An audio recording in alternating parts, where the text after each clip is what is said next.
Bonjour à toutes et à tous, on se retrouve pour commenter une nouvelle fois l'actualité grâce aux grandes signatures de la presse internationale. Regard d'ailleurs cette semaine signé Stéphane Simon. Bonjour Stéphane. Bonjour. Autre regard, celui de Mustapha Tossa. Bonjour Mustapha. Bonjour Christophe.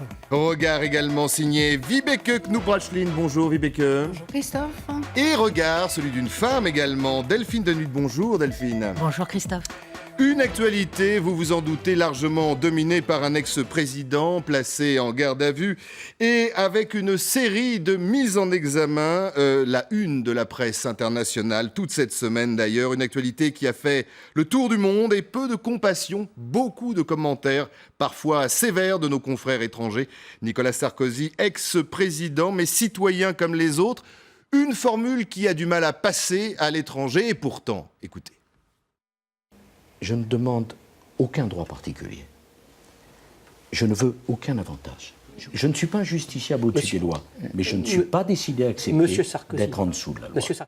Alors, Sarkozy, justiciable comme les autres, avant de vous poser cette question, cet intérêt, plus qu'intérêt d'ailleurs, parce que intérêt critique de la presse internationale, vous, dans vos journaux, dans vos pays, vous l'avez vécu comment ? Oui, bien sûr, on en a beaucoup parlé, beaucoup commenté. Nicolas Sarkozy, en tout cas chez moi en Norvège, est peut-être l'homme politique français depuis assez longtemps qui est vraiment connu et que les gens, ou ils aiment ou ils n'aiment pas, mais en tout cas, ils veulent le suivre, ils veulent savoir ce qui se passe. Et puis, en Norvège, vous savez bien que ce genre de problème intéresse tout le monde parce que nous sommes très stricts, nous avons un bon comportement éthique, peut-être pas irréprochable, mais on essaye d'être... C'est quelque chose qui passe pas en Norvège ? Pas du tout. C'est inimaginable, une garde à vue, non, c'est pas des mises en examen. Non, c'est ça. Pour un homme politique, pas... hein, non, ça c'est pas inimaginable. Mais ce qui est inimaginable, c'est qu'il essaye. Bon, on en parlera après, mais après ça, il voudrait peut-être revenir, parce qu'en Norvège, une chose comme ça, on est mort, mais vraiment mort. Politiquement, totalement mort. Totalement. Stéphane, l'engouement de la presse internationale. Pareil, comme dit Vibeke, c'est un gars qui est connu. C'est vraiment un nom qui est connu pour ses casseroles, pour ses affaires, pour son présidence et pour Carla. Il n'y a rien que ça qui fait que ce n'est pas un homme comme les autres. Et le fait que maintenant ressurmerge tout ce qui était déjà soulevé pendant la présidence, oui, ça a quand même sollicité un intérêt énorme en Allemagne. Et je suis aussi ma collègue. De l'autre côté, on voit quand même que quelqu'un qui dit je veux être traité comme tout le monde, le fait qu'il a déjà eu une demi-heure sur TF1 et Europe numéro 1, la preuve qu'il n'est pas un homme comme les autres. Alors justement, Delphine, Mustapha, Nicolas Sarkozy se dit citoyen comme les autres. Votre réaction ? Moi, je trouve qu'il a été mieux traité qu'un citoyen comme un autre. Il y en a à peu près, d'après ce que j'ai cru comprendre, entre 400 et 500 000 par an des gardés à vue. Il a été relativement bien Il y a encadré. 2200 gardes à vue chaque jour en France. Voilà. Je pense qu'ils n'ont pas tous eu le même traitement que Nicolas Sarkozy, c'est-à-dire 15 heures d'écoute, ok, mais après transféré directement. Je pense que d'autres auraient passé la nuit au palais de justice, au fameux sous-sol là, qui est assez insalubre, au dépôt, voilà, au milieu des cafards et des souris. Bon nombre l'ont fait d'ailleurs, et encore récemment Bernard Tapie. Ils passent la nuit généralement. Les juges d'instruction ne restent pas à 2 heures du matin pour notifier les griefs. C'est assez juste. Effectivement, cet horaire, 2 heures du matin, traitement donc particulier, injusticiable, pas forcément comme les autres. Pour moi, c'était pour éviter qu'il passe la nuit. L'image de Nicolas Sarkozy passant la nuit au dépôt, comme vous dites. Mustapha ? Moi, quitte à vous surprendre, je suis assez tenté de croire que, effectivement, Nicolas Sarkozy n'est pas un citoyen comme les autres. C'est un ancien président de la République. Et c'est un ancien président de la République qui a envie de revenir jouer les premiers rôles sur la scène politique. Maintenant, est-ce que la manière avec laquelle cette garde à vue est organisée, s'est passée, est-ce que, parce que ça n'a pas été de manière ordinaire, on doit le dénoncer ? Non. Le fait aussi qu'on lui accorde une émission de télévision, aussi, c'est parce que c'est un homme public, un ancien président de la République, qu'il y a un mot politique à dire. C'est normal qu'il communique là-dessus. Moi, Christophe, si tu veux, juste revenir pour expliquer un petit peu pourquoi cet intérêt international et mondial pour l'affaire de Nicolas Sarkozy. Personnellement, j'ai été sollicité par 3 ou 4 télévisions arabes qui, d'habitude, ne prêtent aucune attention à ce qui se passe en France pour leur expliquer cet état de fait. Alors, qu'est-ce qui les intéresse, Moustapha? Pourquoi justement? Alors justement, il y a une des raisons qui a été déjà évoquée par mes collègues. Sarkozy, pendant qu'il était président, il ne s'occupait pas uniquement de gérer la France, c'était un communicant global. Tout le monde le connaissait, il se mêlait de tout dans tous les forums et il voulait jouer l'acteur international mondial. Donc, à ce niveau-là, tout le monde le connaissait.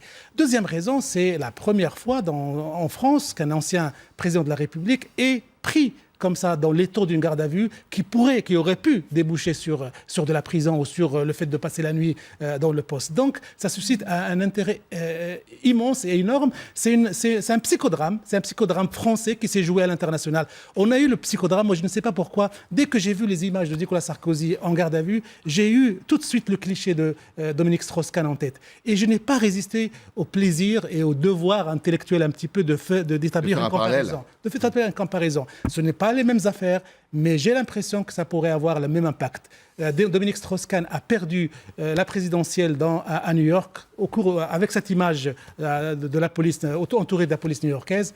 Je crois que Nicolas Sarkozy aussi, et on en parlera, perdra aussi l'avenir à cause de cette garde. Alors, c'est intéressant, ce fera l'objet de débats entre vous. Delphine, un mot? Oui, moi je voulais dire justement, en Belgique, il n'y avait pas du tout ce regard-là et cette comparaison avec DSK, mais au contraire Berlusconi.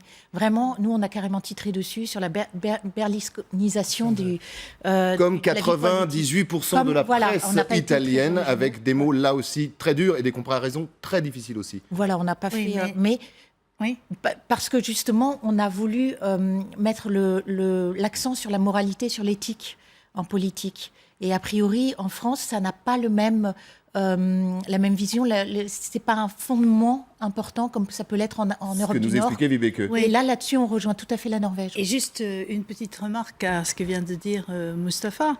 Je ne pense pas que Dominique Strauss-Kahn a perdu l'élection par l'image entre les deux policiers. Il a perdu l'élection parce qu'il a fait. Donc, c'est ça le problème. Et ça, c'est la justice qui le décidera en ce qui concerne, bien évidemment, Nicolas Sarkozy. Donc, on le disait, Nicolas Sarkozy, un citoyen pas véritablement normal, mais certains, selon lui réservent justement, et pour ça, un traitement de faveur. Écoutez-le. Il y a une instrumentalisation de la justice. Les choses sont claires. Madame Taubira, garde des Sceaux, sur le plateau de M. Bollon, a été convaincu de mensonges. Vous savez comme moi que M. Valls a menti lorsqu'il était ministre de l'Intérieur. D'ailleurs, je suis très étonné. Ce matin même, M. Valls dit « Les faits qui sont reprochés à Nicolas Sarkozy sont très graves ». Vous pensez qu'il connaît le dossier, Pardon, une partie du dossier? À moi de poser la question. Qu'en sait-il? A-t-il eu les juges au téléphone? Lui a-t-on fait un rapport? Complot d'État mêlant le président et le ministre de la Justice, l'ex-ministre de l'Intérieur devenu Premier ministre. Vous en pensez quoi autour de cette table? Mais l'idée, c'est de faire la suggestion. C'est la contre-attaque de Sarkozy. C'est toute sa façon de se délibérer de ce problème. Hein. On est là dans le théorème ou dans le pragmatisme de Pasqua. S'il y a des affaires, on en ajoute tant qu'on peut, jusqu'à ce qu'on ne s'y retrouve plus. Et alors, il a choisi exactement la même forme. Il n'a pas répondu sur le fond. Et puis, il contre-attaque sur la forme et il s'attaque contre la justice. Je crois qu'il s'est tiré une boule dans le pied parce qu'il a quand même oublié à dire que, par exemple, dans l'affaire de Bettencourt, où la première réaction de sa part était pareille, était blanchi par justement cette justice. Non, la justice a fonctionné. Oui. Il n'a pas été blanchi. Il y a eu un non-lieu. Il y a eu un non-lieu. C'est totalement différent. Oui. Il n'y a pas eu suffisamment de preuves. Tu as raison, oui. Ouais. Il n'y avait pas, selon l'accusation, assez d'éléments pour pouvoir le renvoyer devant un tribunal correctionnel. Voilà. Mais aujourd'hui, dans cette affaire, d'ailleurs qui sert un peu de prétexte à l'UMP et à l'ex-président, c'est dire, voyez, on m'avait déjà attaqué, et pourtant j'ai bénéficié d'un non-lieu, et cette fois-ci, ce sera pareil. Alors, complot politique ou pas contre Nicolas Sarkozy? Personnellement, je ne pense pas, vraiment. Par contre, je vois ça comme une étape supplémentaire d'une évolution lente, mais finalement assez positive en France.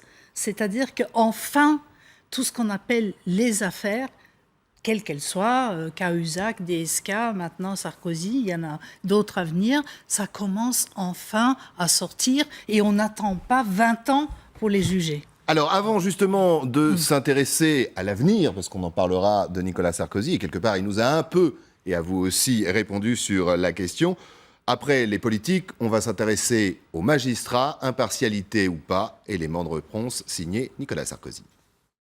Est-il normal, par ailleurs, qu'on choisisse, pour instruire une affaire où mon nom est cité, j'y reviendrai, un magistrat qui appartient au syndicat de la magistrature? La revanche, lorsqu'on est magistrat et que l'on doit instruire à charge et à décharge, c'est la violation d'un principe du droit fondamental. Je pense que le syndicalisme est devenu un des plus grands maux de la magistrature. J'ai confiance en la justice de mon pays, mais pas en ses juges engagés. Et je pense que les Français ne sont pas dupes de ce qui s'est tramé en ce qui concerne Nicolas Sarkozy. Voilà, réaction choc de Nadine Morano, mais on a l'habitude de ces réactions. Mustapha, une justice instrumentalisée par de dangereux syndicalistes. Je crois, Christophe, que dans cette intervention télévisée de Nicolas Sarkozy, il y avait deux messages. Le premier, c'est jouer les victimes. Je suis victime, un acharnement contre moi et tout ça pour avoir la sympathie des gens.